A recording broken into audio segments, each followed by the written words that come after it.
Pakistan Peoples party کے leader ہیں, اس سے پہلے پاکستان کے پرائم منسٹر رہ چکے ہیں. تو وہاں پر سینیٹر اون عباس ایک بہت ہی تاریخی قسم کی تقریر کرتے ہیں, وہ سننے والی تقریر ہے. میں نے اس کو GVS کے اوپر پوری تقریر کو بھی ڈالا ہے, اور وہاں پر بھی اس کو بہت کم لوگ دیکھ رہے ہیں. اس کو پاکستان تحریک انصاف کا جو اپنا YouTube چینل ہے اس میں بھی اس کو بہت کم لوگوں نے دیکھا ہے. یہ بہت ہی شرم کی بات ہے جب آپ دیکھتے ہیں کہ اس تقریر کے اندر وہ کیا کہتے ہیں. وہ بتاتے یہ ہیں کہ کس طرح سے 6 مارچ کو صبح 8 بجے جب اپنے گھر کے اندر ہیں تو ان کے گھر پہ اور ان کے دفتر پہ سائملٹینسلی ایک ہی وقت میں پولیس چھاپے مارتی ہے. اس میں سادہ کے لوگ ہیں, 2 ایجنسیاں ہیں, ان کے گھر میں 20 لوگ آ جاتے ہیں, ان کو اٹھاتے ہیں, ان کے سارے نوکروں کو باندھ کے ایک سائڈ پہ پھینکتے ہیں. اس کے بعد ان کے اوپر ڈھاٹا ڈالتے ہیں, کپڑا ڈالتے ہیں. اس کے بعد کوئی 6 7 8 گھنٹے کا ان کا ایک سفر شروع ہوتا ہے. پھر ان کو ایک عدالت میں پیش کیا جاتا ہے جہاں جج صاحب ان سے پوچھتے ہیں کہ کیا آپ کو پتا ہے کہ آپ کے اوپر کیا الزام ہے. اس پہ سینیٹر اون عباس انہیں کہتے ہیں کہ مجھے تو یہ بھی نہیں پتا جناب کہ میں ہوں کہاں پہ. پھر ان کو بتایا جاتا ہے کہ بہاولپور میں پتہ نہیں کہ عجیب سی کوئی ڈسٹرکٹ ہے وہاں پہ ہوں.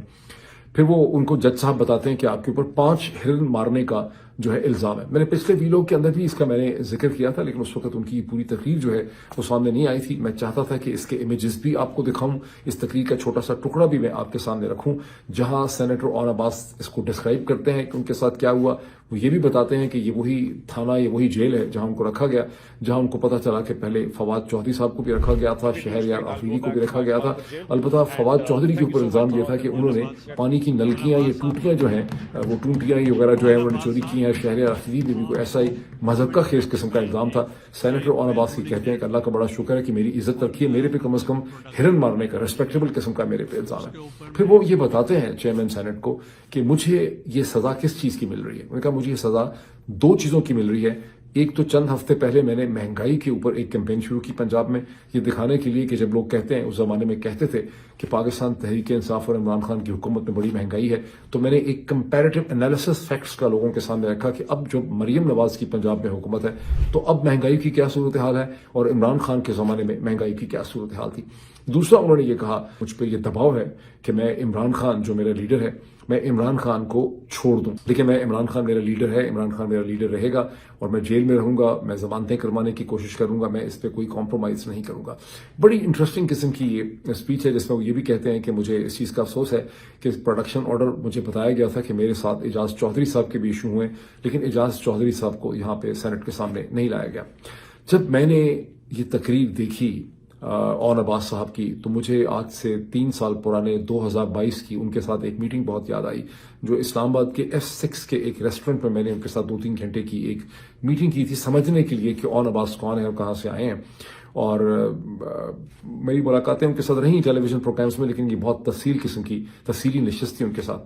اور جب وہ مجھے اپنی ڈگریز کا بتایا, برطانیہ کا اکنامکس کے کانسیپٹس پہ بات کی, انہوں نے اپنے بزنس کا مجھے بتایا, اپنی فیملی کا بتایا, تو میرا بے ساختگی کا اون عباس سے یہ سوال تھا کہ بھئی آپ جیسا بندہ, آپ کے بیک گراؤنڈ کا بندہ پالیٹکس میں کیسے آ گیا.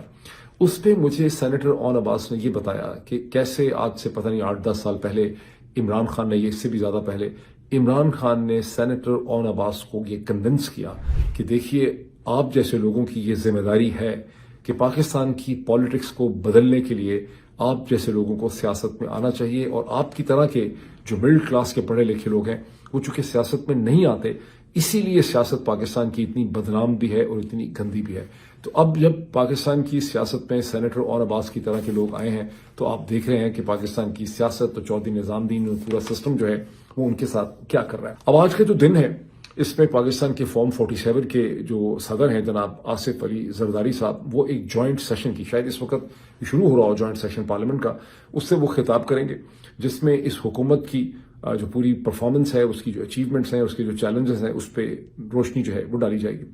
ویسے تو صدر آصف علی زرداری کا یہ 8واں تقریر ہوگی ایک جوائنٹ سیشن سے, اور اس سے پہلے میرے خیال آخری انہوں نے دسمبر میں بھی کی تھی. لیکن آج کی جو ان کی یہ تقریر اور یہ جو نشست ہے اس کی ایک بڑی غیر معمولی قسم کی اہمیت ہے. پوچھیں کیوں؟ اس کی وجہ یہ ہے کہ ان کی جماعت پاکستان پیپلز پارٹی میں اور مریم نواز صاحب کی اور شہباز شریف کی جو PMLN ہے صاحبہ کی, اس کے درمیان میں اس وقت گزشتہ چند ہفتوں سے ایک بڑھتا ہوا تناؤ ہے, تناؤ کی سی کیفیت ہے. اور وہ تناؤ کی کیفیت جو ہے وہ سندھ اور پنجاب کے درمیان پانی کی واٹر ڈسٹریبیوشن کے ایشو میں ہے. ویسے تو جنوری 2024 سے یہ ٹینشن شروع ہوئی جب ارسا جو ہے, جو انڈس ریور سسٹم اتھارٹی ہے, ارسا نے ایک واٹر اویلیبلٹی سرٹیفکیٹ ایشو کیا کینالز کے حوالے سے، اس میں یہ کہا گیا کہ سسٹم کے اندر اتنا پانی ہے، بیکاز سندھ کے لوگ کہتے ہیں کہ سسٹم میں اتنا پانی نہیں ہے کہ مزید نہریں نکالی جائیں پنجاب کو دینے کے لیے. تو وہ سرٹیفکیٹ ایشو ہوا، پھر کہیں اکتوبر نومبر میں اس کا اپروول ہو گیا، اور یوں پی ایم ایل این اور پی پی پی کے درمیان میں اور سندھ اور پنجاب کے درمیان پانی کے ایشو میں ٹینشنز جو ہیں وہ بڑھتی چلی گئیں. نومبر اور دسمبر 2024 سے پاکستان پیپلز پارٹی کے لیڈرز مسلسل اس حوالے سے چیخم دھاڑم کر رہے ہیں، اور چیخم دھاڑم شاید اس لیے زیادہ کر رہے ہیں شاید سندھ کے عوام سے، مجھے نہیں پتا پاکستان پیپلز پارٹی کے لوگوں کو کتنی ہمدردی ہے، لیکن سندھ کی جو دوسری درجے کی نیشنلسٹ جماعتیں ہیں انہوں نے اس حوالے سے بہت زیادہ دہائی دی ہوئی ہے. چند دن پہلے آپ کو یاد ہوگا سلمان اکرم راجہ، اسد کیسر اور پاکستان پیپلز پارٹی اور ان کے ساتھ باقی جماعتوں کا ایک جو ڈیلیگیشن ہے اس نے اندرون سندھ کا دورہ کیا، تو وہاں سندھ کی جماعتوں نے اور کراچی کے اندر بھی ان کو بہت زیادہ بریف کیا پانی کے مسائل کے حوالے سے کہ ہمارے پانی کے اوپر ڈاکہ مارا جا رہا ہے نہریں نکال کے. اور پھر آپ کو یاد ہوگا کہ سلمان اکرم راجہ صاحب نے عمران خان سے ملاقات کرنے کے بعد ہمیں یہ بتایا کہ انہوں نے عمران خان کو یہ بریفنگ دی ہے کہ سندھ کے لوگوں نے پانی کے حوالے سے کیا بتایا، اور عمران خان نے ان کو یہ کہا کہ پاکستان تحریک انصاف سندھ کے لوگوں کے ساتھ پانی کے ایشو پہ کھڑی ہوگی، ان کو سپورٹ کرے گی. جب میں نے آپ کو یہ کہا تھا کہ یہ پتہ نہیں ہے کہ وہ پاکستان تحریک انصاف جو خود اتنی پھنسی ہوئی ہے اس وقت، وہ سندھ کے بیچارے لوگوں کو کس طرح سے سپورٹ کرے گی. لیکن میں آپ کو یاد کرواؤں گا کہ اس وقت کا جو کرائسس ہے اس میں ایک امپورٹنٹ چیز یہ ہے کہ 15 فروری 2025 کو، اب سے چند دن پہلے،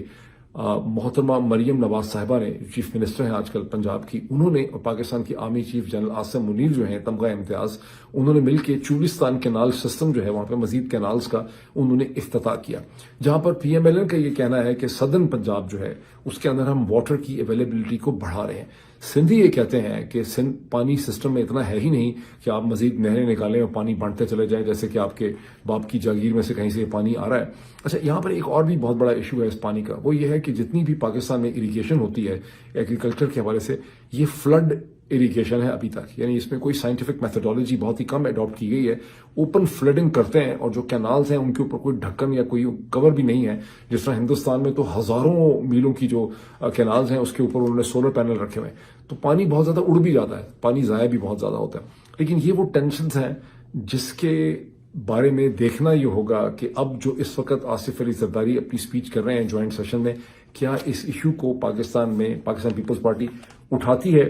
یا نہیں اٹھاتی ہے، یہ آج دیکھنے والی سچویشن ہوگی. اور ایک ڈیولپمنٹ وہ ہے جہاں تورخم کے بارڈر میں جہاں بند ہے پاکستان اور افغانستان کے درمیان تقریباً 2 ہفتے سے زیادہ ہو چکے ہیں، اور یہ وہی بارڈر کی بندش ہے. جب بند ہوا ہے وہاں لڑائی ہوئی، بہت فائرنگ ہوئی، جس کا خیبر پختونخوا کے چیف منسٹر جناب علی امین کھنڈاپور نے چند دن پہلے جب پاکستانی ٹی وی اینکر شفا یوسفزئی صاحبہ کو انہوں نے ایک انٹرویو دیا، تو اس میں انہوں نے، جس کا کلپ میں نے آپ کو بتایا تھا، جس میں انہوں نے کہا کہ میرا بارڈر جو ہے وہ 13-14 دن سے بند ہے، وہاں پہ لڑائی ہو رہی ہے، جس کی وجہ سے میرے صوبے کے کو بھی بہت زیادہ نقصان ہے، اور دونوں طرف جو بزنس اور تاجر کمیونٹی ہے اس کو بھی بہت نقصان ہے. 2 یا 3 مارچ کو بھی ایک ملاقات ہوئی تھی سیکیورٹی آفیشلز کی. اس کو بہت امید تھی پاکستان اور افغانستان کے درمیان کے بارڈر کھل جائے گا، اور بہت بڑی تعداد میں ٹرک اور تاجر وغیرہ وہاں پہنچے تھے، لیکن بارڈر نہیں کھل سکا. دونوں سائڈز میں کوئی ایگریمنٹ نہیں ہوا تھا، اس کے بعد بھی ٹینشن جو ہے وہ بہت زیادہ رہی.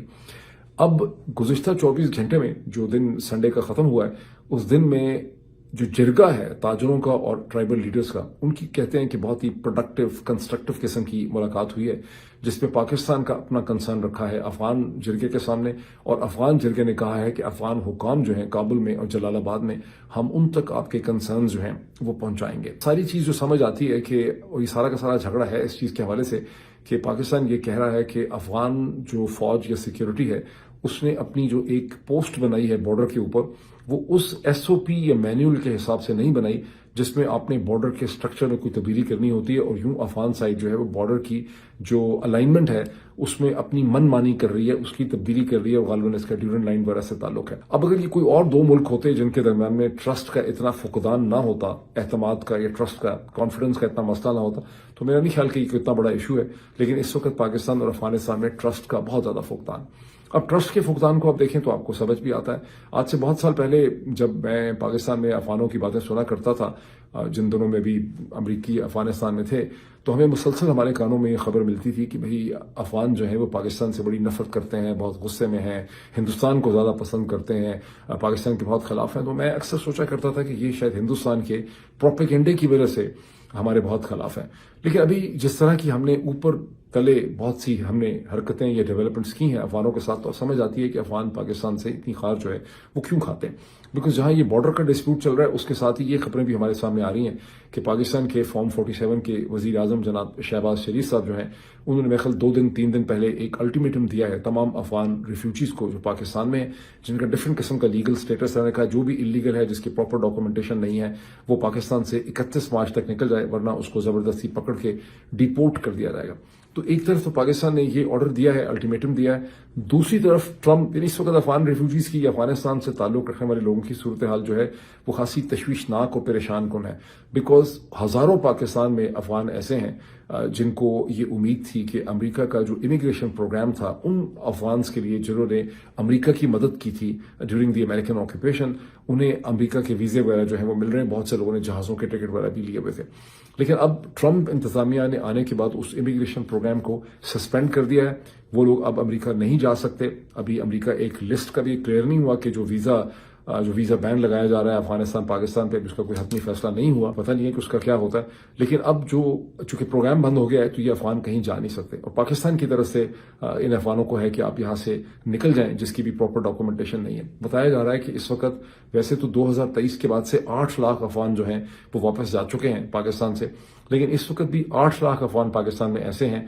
جن کا سٹیٹس جو ہے جو افغان سٹیزن شپ کارڈ ہولڈ کرتے ہیں، اور 1.3 ملین 13 لاکھ ایسے ہیں جن کے پاس پروف آف ریزیڈنس ہے. اب یہ پتہ نہیں ہے کہ شہباز شریف صاحب کا یہ جو حکم ہے اس کے تحت وہ کون سے افغان ہیں جن کو 31 مارچ کے بعد نکالا جا سکتا ہے، لیکن صورتحال ان کی خاصی پتلی ہے. At the same time Trump administration نے انلیگل جو امیگرینٹس ہیں جن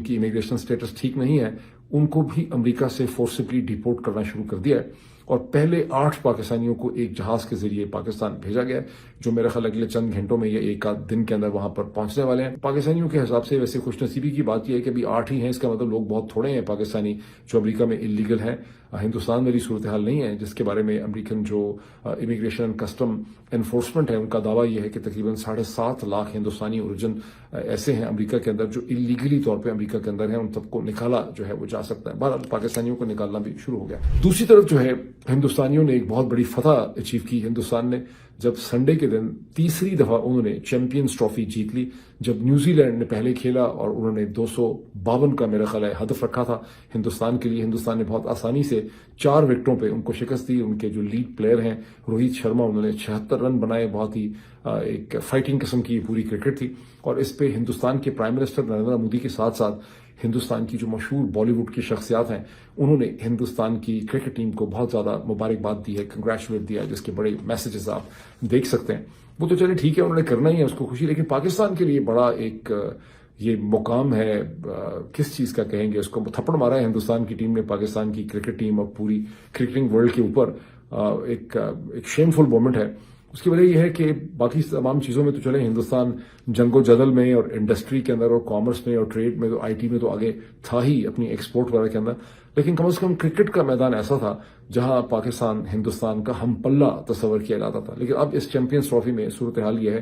کہ پہلے 2 میچز میں ہی پاکستان جو ہے وہ چیمپئنز ٹرافی سے باہر ہو گیا، جبکہ ہندوستان نے تیسری دفعہ چیمپئنز ٹرافی جو ہے وہ جیت لی. اب آئے سعودی عرب کے کراؤن پرنس محمد بن سلمان MBS کی طرف، جن کے بارے میں میں نے انٹروڈکشن میں کہا کہ ڈونلڈ ٹرمپ کی دوسری انتظامیہ کے ساتھ ایسا لگتا ہے کہ کراؤن پرنس محمد بن سلمان کی طاقت، ان کے انفلوئنس، ان کے اثر و رسوخ، ان کی جو گلوبل کنیکٹیوٹی ہے اس میں بہت تیزی سے اضافہ ہو رہا ہے. اور ڈونلڈ ٹرمپ جو ہے انہیں اپنی گلوبل اسٹریٹجی کے ایک بڑے سینٹرل پلر اور سینٹرل کیریکٹر کے طور پہ انہیں دیکھتے ہیں. اس کی ایک وجہ تو یہ ہے کہ اتنی محبت ہے ڈونلڈ ٹرمپ کو ان سے، اتنی افیکشن ہے، اتنی بے تکلفی ہے کہ جب اب سے چند دن پہلے کراؤن پرنس MBS نے ایک اسٹیٹمنٹ دی تو ڈونلڈ کہ ہم $600 بلین کی انویسٹمنٹ کریں گے امریکہ کی کمپنیوں میں، تو اس کے اگلے 24 گھنٹوں کے اندر اندر ڈونلڈ ٹرمپ نے بالکل ازے راہ مذاق کے کہا کہ مجھے یہ پتا چلا ہے کہ کراؤن پرنس MBS جو ہے وہ $600 بلین کی انویسٹمنٹ کریں گے امریکن کمپنیز میں، لیکن میں ان کو یہ بتانا چاہتا ہوں کہ دیکھیے ہمارا آپ سے بڑا اسپیشل ریلیشن شپ ہے، ہم آپ کے لیے بہت کچھ کرتے ہیں، تو مجھے 600 بلین نہیں 1000 بلین ڈالر کی انویسٹمنٹ چاہیے، یعنی $1 ٹریلین کی انویسٹمنٹ. اب وہ چیز اپروو ہو چکی ہے اور اب ڈونلڈ ٹرمپ بہت جلدی آ رہے ہیں سعودی عرب کا دورہ کرنے کے لیے، جدہ ریاض شاد پہنچیں گے. اور 2-3 دن پہلے انہوں نے اس حوالے سے ایک ان کی میں نے ویڈیو کلپ دیکھی ہے جہاں وہ کہہ رہے ہیں کہ MBS جو ہیں سعودی عرب جو ہے وہ $1 ٹریلین یعنی $1 کھرب 1,000 بلین ڈالر کی امریکن کمپنیز کے اندر انویسٹمنٹ کرے گا، اور یہ ساری کی ساری کمپنیز اپیرنٹلی جو ہے یہ آرمامنٹس بنانے والی ایڈوانس سوفیسٹیکیٹڈ ویپن سسٹم بنانے والی کمپنیز جو ہیں یہ ہوں گی۔ بہرحال اس وقت جو انٹرسٹنگ چیز ہے وہ یہ ہے کہ امریکہ کا ایک بڑا ہائی پاور ڈیلیگیشن دوسری یا تیسری دفعہ جو ہے اس وقت سعودی عرب پہنچ چکا ہے، جسے امریکہ کے secretary of state Marco Rubio جو ہیں وہ اسے لیڈ کر رہے ہیں، اور یہاں پر یوکرینین آفیشلز کے ساتھ، یوکرینین فورن منسٹر، ان کی ڈیفنس کے آفیشلز کے ساتھ ان کی ملاقات ہوگی، اور جس میں سے آؤٹ کم یہ نکلے گا کہ امریکہ نے جو ملٹری ایڈ ٹرمپ ایڈمنسٹریشن نے اور جو انٹیلیجنس شیئرنگ روکی تھی یوکرین کے ساتھ وہ ریزیوم ہوگی یہاں پہ، اور یوکرین وہ معدنیات اور منرل کا جو ایگریمنٹ ہے جس پہ پہلے سائن نہیں ہو چکے تھے اسے فائنلائز ہوں گے، ان آل پروبیبلٹی شاید اس پہ سائن ہو جائیں، وہ آلموسٹ اس کی تمام فارمیلٹیز جو ہیں یہاں پہ طے ہو جائیں گی۔ اب ایک انٹرسٹنگ پہلو اس کا یہ ہے کہ امریکن ٹیم سے تو ملاقات نہیں کریں گے زیلنسکی، لیکن زیلنسکی بھی سعودی عرب پہنچ رہے ہیں، یوکرین کے پریزیڈنٹ، اور وہ یہاں ملاقات کریں گے کراؤن پرنس محمد بن سلمان کے ساتھ۔ ولادیمیر زیلنسکی کو کس نے فٹ کیا ہے MBS کے ساتھ یہ کوئی کلیئر نہیں ہے، لیکن بہرحال ان کی ایک میٹنگ ہے جس کی سگنیفیکنس مجھے نہیں اس وقت کلیئر کی کیا ہے۔ البتہ ان کی میٹنگ کے بعد مارکو روبیو بھی MBS کے ساتھ جو ہے وہ ملاقات کریں گے۔ شاید MBS جو ہے وہ یوکرین کو، جہاں MBS ادروائز ایک پلیٹ فارم پرووائڈ کر رہے ہیں، وینیو پرووائڈ کر رہے ہیں امریکنز کو رشینز کے ساتھ اور یوکرینین کے ساتھ ملنے کا، وہاں ایسا لگتا ہے کہ MBS جو ہے وہ امریکنز میں اور یوکرینینز کے درمیان بھی ایک ریلیشن شپ کو امپروو کرنے میں کوئی رول جو ہے وہ پلے کریں گے۔ وہ انٹرنیشنل بروکرنگ کے رول میں وہ چلے گئے، ہمیشہ سے ہیں ویسے، ہی از ویری امپورٹنٹ کیریکٹر۔ مجھے افسوس یہ ہے کہ عمران خان کے ساتھ ان کے بہت اچھے تعلقات نہیں ہیں۔ آپ وہ قصہ تو سن ہی چکے ہیں کہ جب عمران خان کو انہوں نے سن چکے ہوں گے، سننا آپ کو ہونا چاہیے انفارم، کہ جب عمران خان کو نے وزٹ کیا تھا سعودی عرب، ان کو ایک جہاز دیا MBS نے، جو جہاز میں سارے کے سارے اسپائی گیجٹ لگے ہوئے تھے، اور وہ جہاز ان کو امریکہ جانے کے لیے دیا تھا، اور سنتے یہی ہیں کہ اس میں ان کی ٹیم نے خود MBS کے بارے میں کوئی کریٹیکل کامنٹس کیے اور MBS نے وہ جہاز ان سے واپس لے لیا تھا۔ مجھے جو سورسز اس سے فیملیئر رکھتے ہیں، میرا خیال تھا کہ اس کے بعد کوئی ریلیشن شپ میں امپروومنٹ ہوئی ہے، لیکن مجھے آج ہی بعض سورسز بتا رہے تھے کہ اس کے بعد کبھی ریلیشن شپ نے ٹھیک طرح سے ریکور نہیں کیا۔ اور دوسری جو بات ہے کہ MBS کے پاس چونکہ پریزنس ہے جنرل راحیل شریف کی، former army chief of Pakistan, تو وہ بھی وہاں پر ایک رول پلے کرتے ہیں تاکہ عمران خان کے ساتھ کے بارے میں سعودی رویے میں کوئی تبدیلی جو ہے وہ نہ ہو سکے۔ ایک انٹرسٹنگ چیز یہ دیکھیں کہ امریکہ کے secretary of state Marco Rubio کے بارے میں یہ پتا چل رہا ہے کہ وہ شدید ہیجان کا اس وقت شکار ہیں، بیکاز وہ کیوبن امیگرینٹ فیملی سے ان کا تعلق ہے، اور وہ بڑے سخت اینٹی سوویت اور روس کے وہ بہت خلاف تھے، ان کی ہمیشہ بڑی اسٹرانگ پوزیشن تھی یوکرین کے ایشو میں۔ اور جب اب سے 2 ہفتے پہلے ڈونلڈ ٹرمپ نے چھترول کی زیلنسکی کی، انہوں نے دھرائی کر دی وہاں پہ وائٹ ہاؤس کے اندر، تو مارکو روبیو کے بارے میں یہ ہے کہ وہ مسلسل اپنے پاؤں کی اور جوتوں کی طرف دیکھتے رہے، وہ شدید سٹریس کا شکار تھے، اپنے ہونٹ وہ وہاں پہ چبا رہے تھے، اور ان کو اس قسم کا رول جو ہے امریکہ کا، کیونکہ امریکہ ایک سپر پاور ہے، اسے ایکسپیکٹڈ بھی نہیں ہے کہ اپنے کسی ایلائی کے ساتھ اس طرح کا بیہیویئر کریں، تو مارکو روبیو جو ہے وہ اس حوالے سے بہت زیادہ پریشان تھے۔ گزشتہ 2 دنوں میں مارکو روبیو نے اپنا غصہ نکالا ہے ایلون مسک کے اوپر، اور ایلون مسک اور مارکو روبیو کے درمیان جب سارے کیبنٹ سیکرٹریز کی، جتنے کیبنٹ ممبر ہیں ان کی جب ڈونلڈ ٹرمپ کے ساتھ ملاقات ہوئی، ویسے سب نے اپنی شکایات کا جو پورا دفتر کھولا ایلون مسک کے خلاف، اور سوزی وائلز جو ڈونلڈ ٹرمپ کی چیف آف سٹاف ہیں ان کے ذریعے سب نے کہا کہ ایلون مسک جو ہے اس سے ہم سارے کے سارے تنگ ہیں۔ لیکن اکارڈنگ ٹو دی انڈیپینڈنٹ، ویسے تو کچھ خبریں اس کی نیو یارک ٹائمز میں بھی آئی تھیں، لیکن اور روئٹرز میں بھی سبھی آیا تھا کہ ڈونلڈ ٹرمپ نے وہاں پہ کیا فیصلے کیے ہیں، لیکن انڈیپینڈنٹ جو برطانوی اخبار ہے اس کی سٹوری ہے کہ مارکو روبیو نے چڑھائی کر دی ایلون مسک پہ، انہوں نے کہا کہ تم نے اور تمہارے ڈپارٹمنٹ آف گورنمنٹ ایفیشنسی جو ہے ڈوج، اس کی وجہ سے ہزاروں لوگوں کو فائر کیا گیا، اور میں سے بہت سے لوگوں کو ری ہائر کرنا پڑا، بیکاز تم نے ایسا طوفان مچایا ہوا تھا اس وقت۔ اور یہ بڑی دیر تک ان کا یہ نوک جھوک ہوتی رہی، اور کہتے ہیں کہ ڈونلڈ ٹرمپ کبھی ایسے دیکھتے کبھی ایسے دیکھتے تھے، اور ڈونلڈ ٹرمپ نے اس میں بالکل بھی انٹرفیئر نہیں کیا، اور ایلون مسک نے جواباً مارکو روبیو کو کہا کہ تم کسی کام کے نہیں ہو، تم ٹیلی ویژن پہ بولتے ہوئے اچھے لگتے ہو، ادروائز تم انتہائی انکمپیٹنٹ ہو۔ تو دونوں ایک دوسرے کو خاصی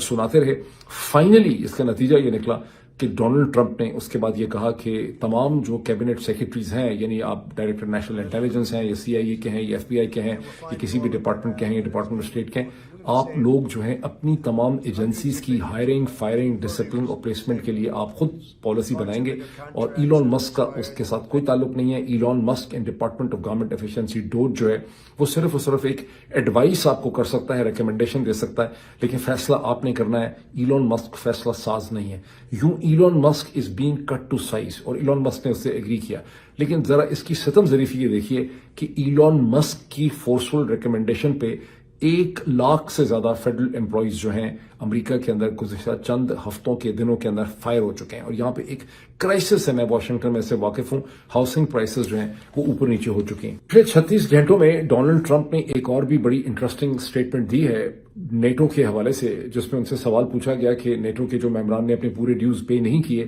یہ جو بڑے ہوئے ڈیوز پے نہیں کر رہے، تو کیا امریکہ ایک جنگ کی صورت میں ان کی مدد کرے گا؟ کیونکہ آرٹیکل 5 جو نیٹو کا ہے، جو بیسک اسٹرینتھ ہے نیٹو کی، وہ یہ ہے کہ نیٹو کے کسی بھی ممبر پہ اگر حملہ ہوگا یا ایگریشن ہوگی تو باقی تمام ممبران اس کی مدد کرنے کے لیے آئیں گے. لیکن ڈونلڈ ٹرمپ نے اس کا بھی بڑا آسان فیصلہ کر دیا ہے. انہوں نے کہا ہے کہ اگر امریکہ کو کہیں حملہ ہو جائے، ایگریشن ہو جائے، تو کون سا یہ فرانس، جرمنی اور برطانیہ یا یورپ کا یا نیٹو کا کوئی اور ممبر ہماری مدد کر سکتا ہے، تو ہم ان کی مدد کیوں کریں؟ اب یہ بڑی انٹرسٹنگ سچویشن ہے. ابھی اتنا ہی، پھر آپ سے ملاقات ہوتی ہے. Thank you.